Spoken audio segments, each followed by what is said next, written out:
Hello YouTube, my name is Alston with the securitycameraguy.com, and today I wanted to take a few minutes to answer the question, do video doorbells or doorbell cameras record all of the time? Before we get started, make sure that you hit the like and the subscribe to receive updated YouTube videos as I submit them. Also, you will be notified when I submit new YouTube videos.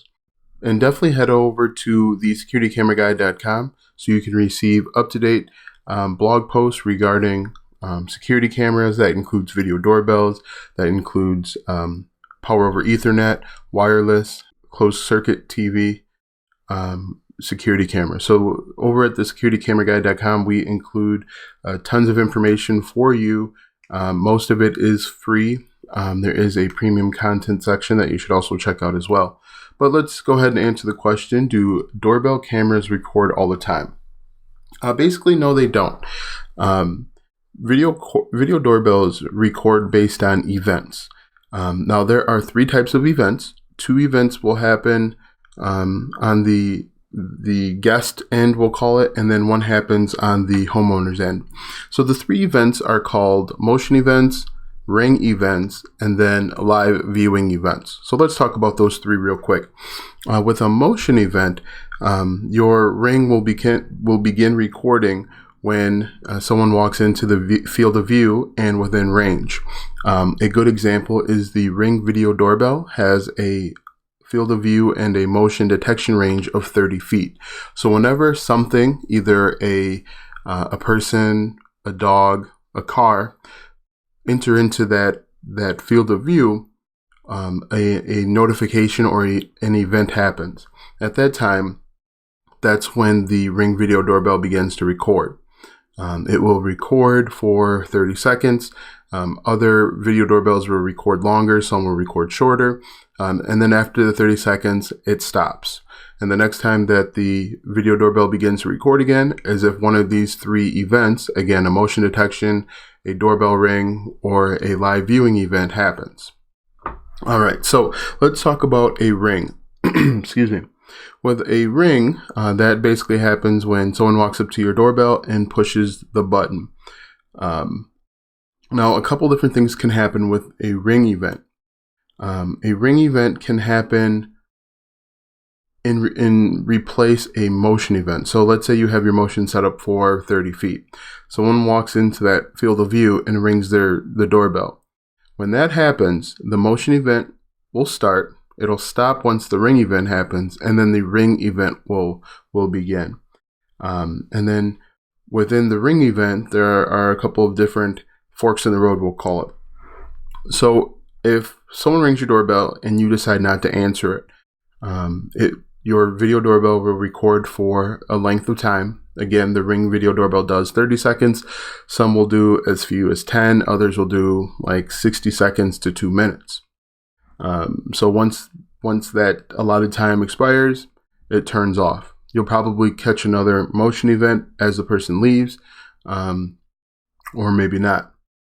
If you decide to answer the ring, the ring event will stop, and then you'll enter into a live viewing event. And then a live viewing event is basically you're able to see them. You've opened up your app, you've opened up your computer, and now you can see and hear what they're doing. And so live events are a little bit different than motion and ring events because they go on for as long as you have the connection open. And so what a connection means is as long as you're watching through the video doorbell at the guest or the outside world, your video doorbell will continue to record. So that seems a little bit confusing.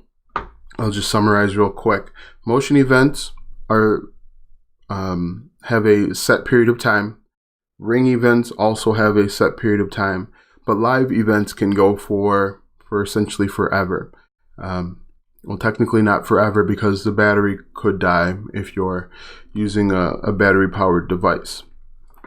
So those are the two basic events, motion and ring.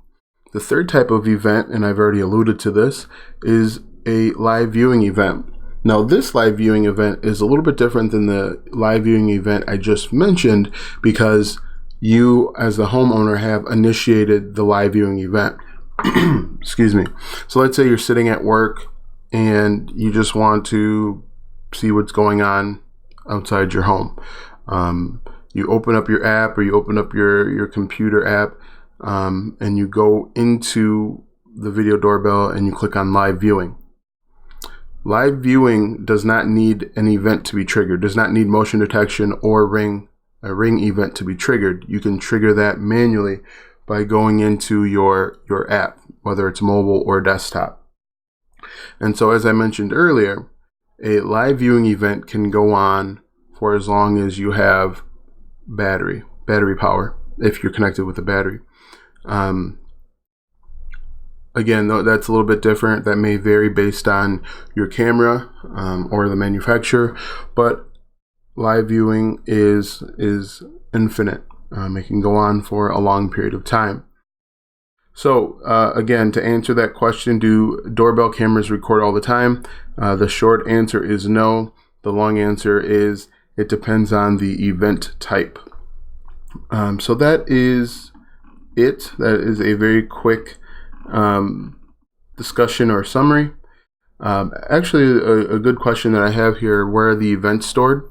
Most likely, and I got to capitalize that cloud there, most likely your events will be stored in the cloud if it's a wireless camera. I know all of the Ring cameras are stored in the cloud, and with the cloud storage, one benefit is it can be accessed from anywhere around the world as long as you have access to the mobile app.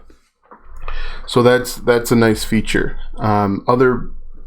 Other cameras may have a SD card. That's one of those small little cards that you can find, or you can put into cameras or other smaller devices. You can put them in a Raspberry Pi. That's called local storage, and you can continually record to the local storage until it's filled up. The storage is filled up, and then you have to make a decision as to, do I want to put the local storage onto a different type of storage, which may be an external hard drive or your computer's hard drive, or do I want to delete it?